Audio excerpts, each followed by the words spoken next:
Bienvenidos a una nueva entrevista aquí en DF-TV. En su última reunión de mayo, la Reserva Federal decidió mantener su programa de alivio cuantitativo para apoyar el crecimiento de la economía estadounidense. Hoy, el solo hecho de que pueda comenzar a reducirse gradualmente está provocando temores en los mercados internacionales. Para ahondar en el tema, estamos junto a Pablo Lamarca, director y manager de Trading Acciones USA.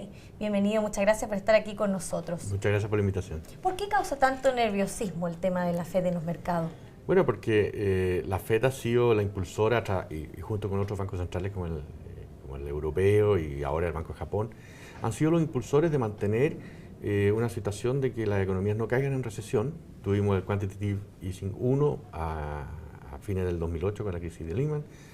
Después, en el 2011, el Quantitative Easing 2 y después viene el 3. ¿Y eso por qué? Porque en el fondo hubo que inyectar dinero y hubo que facilitar que la economía pudiese funcionar, la economía en Estados Unidos, la economía en Europa, en tremendas crisis, digamos, en la crisis europea, nos recordaremos la volatilidad que nos generó los últimos 2 años, y salir de esta grande casi depresión de la crisis de Lehman Brothers y con todo el tema del subprime, generó, digamos, la necesidad de que se inyectara un monto de liquidez muy, muy grande.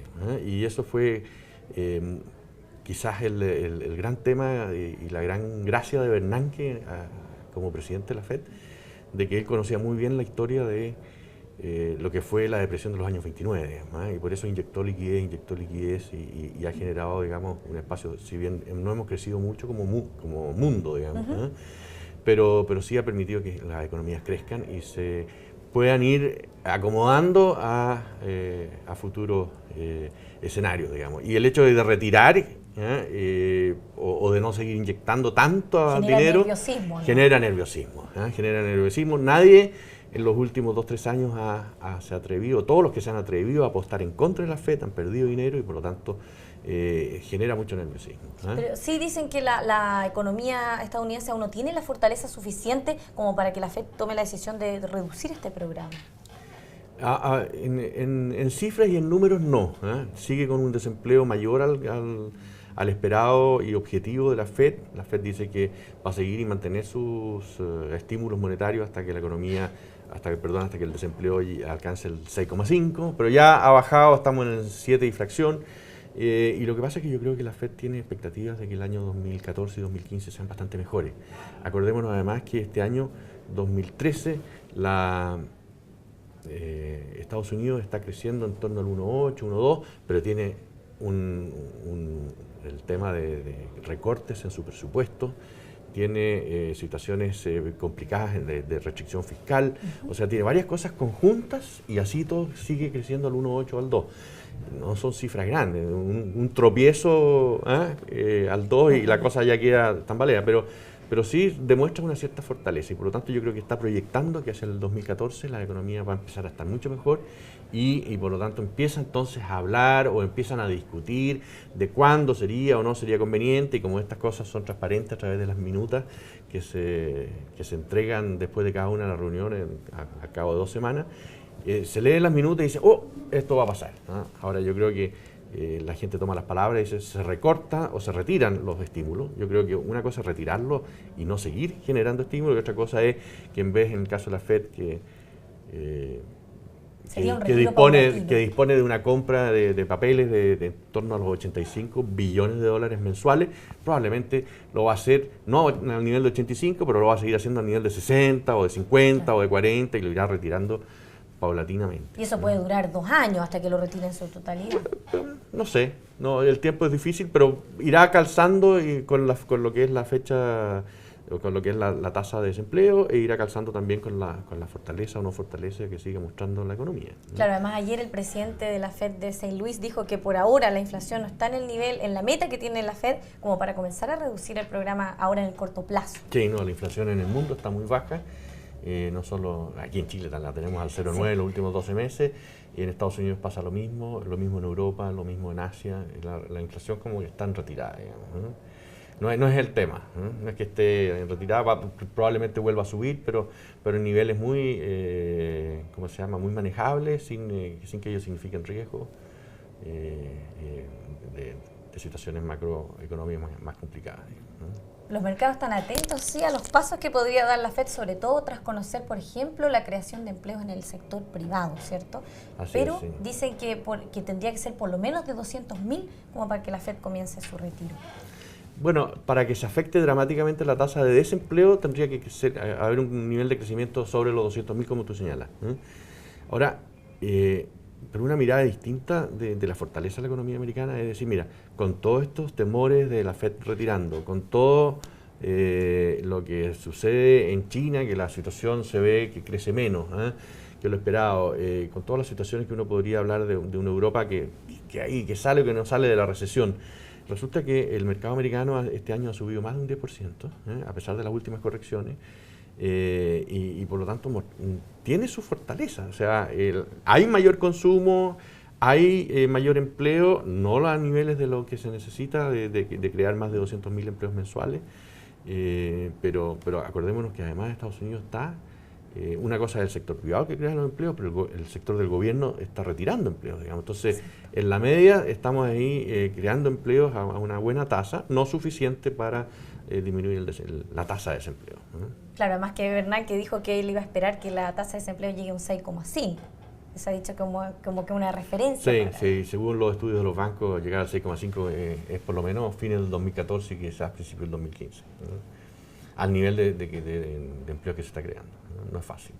Pablo, ¿usted cree que es probable que la FED haga un anuncio sobre una reducción del programa en su reunión del 18 y 19 de junio? No, yo creo que sería muy apresurado, yo creo que podría dar un lineamiento de que lo que se ha conversado es parte de lo que se conversa. Yo creo que ningún banco central va a decir las cosas que hace, a pesar de que son bastante más abiertos en el caso de la FED, pero lo que sí podrá darse es que en esas minutas generen, digamos, o entreguen una visión de lo que se está viendo. La próxima semana la FED debiera entregar un nivel de proyecciones económicas futuras y por lo tanto en función de esos niveles de proyecciones económicas futuras probablemente proyecte la tasa de desempleo, proyecte el crecimiento del país y eso haga y conjugue, digamos, el hecho de que sí, que es bueno hablarlo, pero que en ningún caso va a generar decir, mira, empezamos a recortar desde hoy. No. Pero por lo menos hasta esa reunión, Pablo, ¿debería continuar la volatilidad en los mercados a la espera de una decisión de la FED?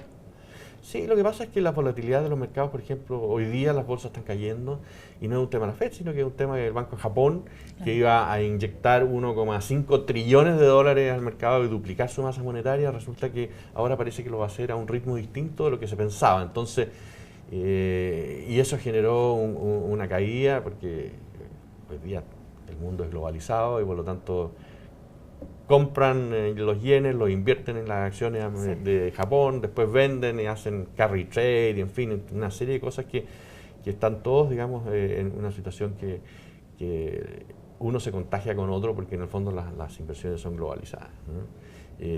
Mañana saldrá, o la semana pasada fue el Banco Central Europeo que dijo que no iba a generar nada porque que veía que la economía, si bien débil, estaba estable y por lo tanto no iba a hacer nuevas cosas y también generó una caída en las bolsas europeas y eso obviamente repercute en el mundo, repercute en la bolsa de Sudamérica, la chilena, en todas partes hemos visto que afecta. Sí. Pero por lo que hemos visto, el Banco de Japón no anunció nada nuevo, el Banco Central Europeo tampoco, lo más probable es que la FED tampoco anuncie nada nuevo en su reunión. No, yo creo que lo que sí se espera es que haya dé cuenta de su visión de las proyecciones económicas futuras. Y eso sí que puede generar, digamos, situaciones, no volatilidades, pero sí puede dar un cauce a las conversaciones que se han venido teniendo respecto de si es conveniente retirar y cuándo retirar. Yo creo que hay tres preguntas. ¿Cómo se retira o qué porcentaje se retira? ¿Cuándo, digamos? Y ¿cómo se llama? Y en qué ritmo. Yo no le veo ningún susto, yo creo que lo han trabajado muy bien en la FED, han hecho un gran trabajo y no creo que se vayan a equivocar en el último tiempo. Yo creo que el mercado se asusta más. Hay quienes dicen que este es el momento de comprar bonos porque pareciera que el mercado hubiese sobre reaccionado y que por lo tanto las tasas deberían cambiar. Ahora, no es menos cierto que la tasa a fines de abril o al 1 de mayo, por así decirlo, estaba en niveles del 1,6 a la tasa del Tesoro a 10 años y hoy día la tenemos en 2,2, o sea, hay 0,5 puntos extra y 0,5 de 1,6, casi un tercio, ¿no? O sea, ha subido un 30% la tasa en un mes, digamos, y eso es mucho, y eso ha traído mucho revuelo, mucho contagio. Tiene efectos porque sube esa tasa, sube la tasa de los créditos hipotecarios, las acciones que más han caído, o de las que más han caído en el último mes, también son las constructoras, que están relacionadas a eso. Hay quienes dicen que bueno, si esto pasa, sube la tasa en el mundo, y al subir la tasa en el mundo, ¿qué pasa con las tasas en los países emergentes?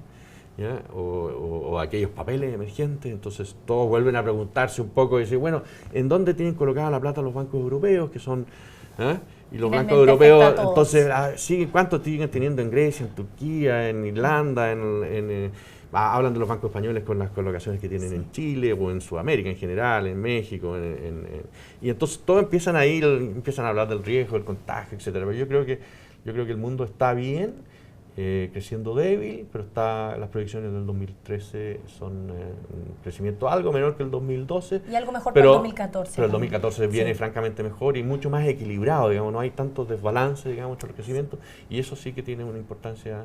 Y por lo tanto yo sería cauto, tranquilo, esperar estas cosas. Si cae mucho, aprovechemos de invertir quizás, porque las perspectivas se ven mejores. Pero hay que pasar estos chaparrones. Pablo, muchas gracias por haber estado con nosotros aquí analizando este programa de alivio cuantitativo. No, porque muchas gracias a ti por habernos convidado. Y a ustedes los esperamos en una siguiente entrevista aquí en DF TV.